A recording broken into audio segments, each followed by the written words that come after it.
This is the Curve bike. It was built as a tribute bike for Bob McKay of McKay's Harley Davidson and McKay Cycle Creations up in Canada.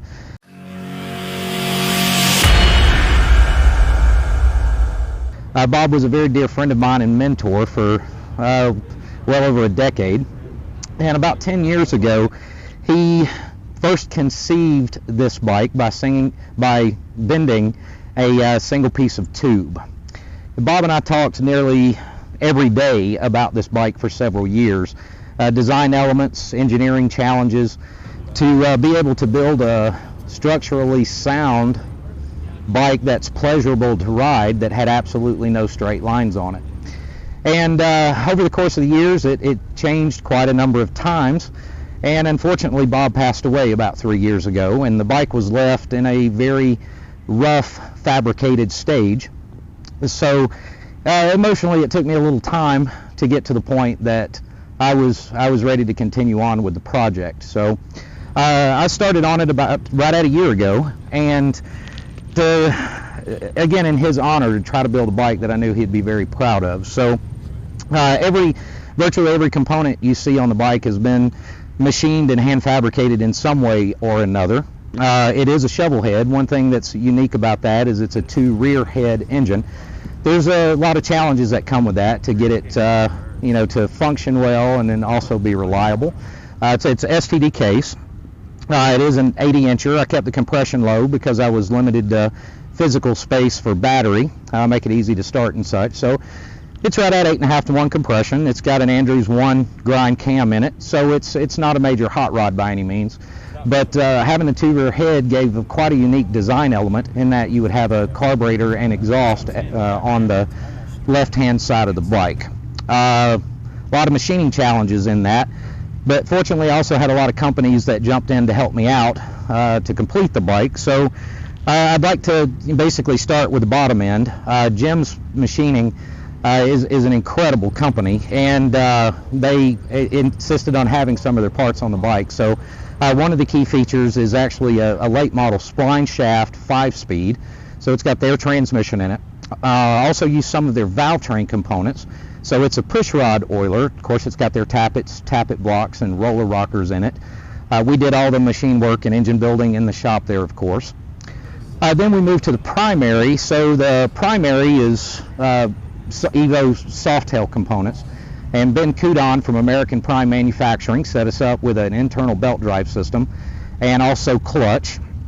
I knew I wanted to run a hydraulic clutch, and I like more of the late style pressure plate, so I had to make a clutch push rod and machine a pressure plate and such to make that work. So the clutch works fantastic. And you start getting into other little components and things that of course were handmade. The foot controls, I didn't want a brake lever on the bar, so there's a dual master cylinder that a link system. Basically we figured out how to make the brakes work. KB pistons, went that route. Cometic gaskets sealed this thing up tight. And then we have to also thank Andy Anderson from Anderson Studios out of Nashville for doing an absolutely amazing job on the paint. Even the underside of the tank is as attractive as the top. I also would like to thank Barry Wardlaw again from Accurate Engineering. This engine was a bit of a challenge, so Barry offered the use of his run stand, and even during the tuning process, the carburetors I had chosen, we really couldn't get it dialed in just right. So Vivian Gypsy Charles, you may remember from Discovery Channel with the Bitch Slap bike back in 2007, she donated the carburetors for this thing, and just an amazing lady. There were so many people that understood what this build meant for me, as to pay homage to my dear friend Bob.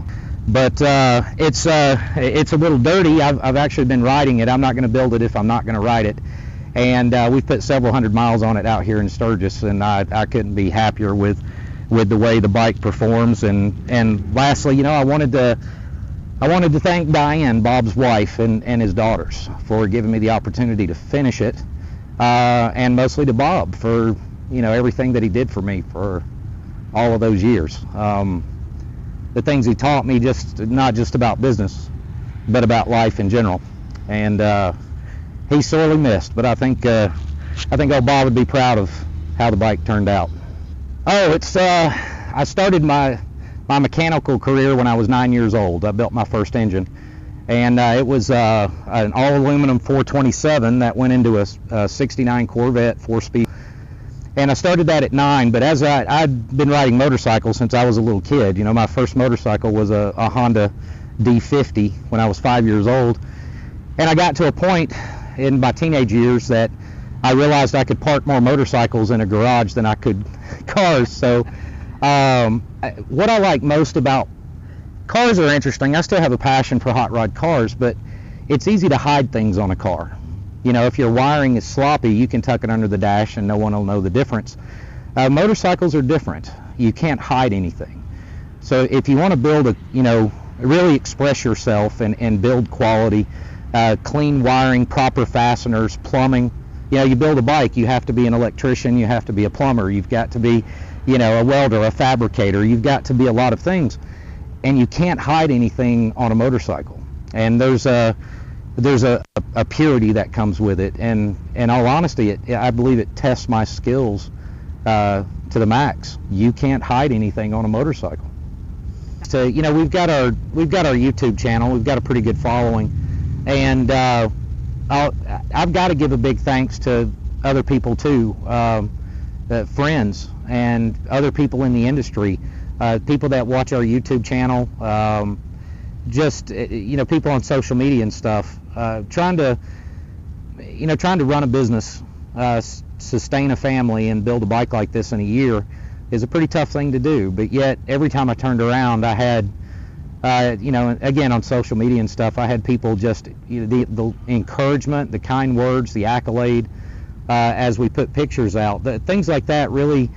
They give you a tremendous amount of motivation, so I need to give a big thanks to everyone for that. And then, of course, to my wife. A lot of time away from home, hours and hours, sleepless nights, weekends, and things like that to try to get it done. So without my wife and my family's patience and everyone's encouragement, it would either have taken a lot longer or never gotten done. So thanks to those guys too.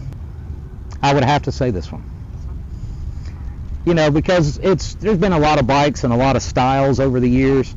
I've tried to change with trends and stuff like that, but when it came down to this bike right here, I wanted it had to be just pure motorcycle.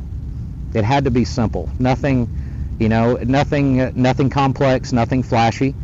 That's why you'll notice all the fabricated parts in the engine. It's all natural bead blasted aluminum.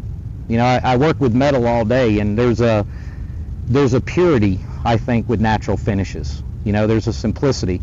It's difficult to maintain and keep clean, with that natural blast aluminum, but I like multiple textures, and when you're talking about just a basic bike, no bags, no frills, just clean and simple, it gives you a real opportunity to experiment with those different finishes, be it, billet, machined, blasted, or whatever the case may be. So I think this one, holding true to some of the history of this industry, just nice bikes, no crazy tire sizes or anything like that. So I think it just encompasses what I love about custom motorcycles when it comes down to it, is the stories. I love the people. Material things can be great, but when material things have an emotion and a story behind them, there's beauty in simplicity.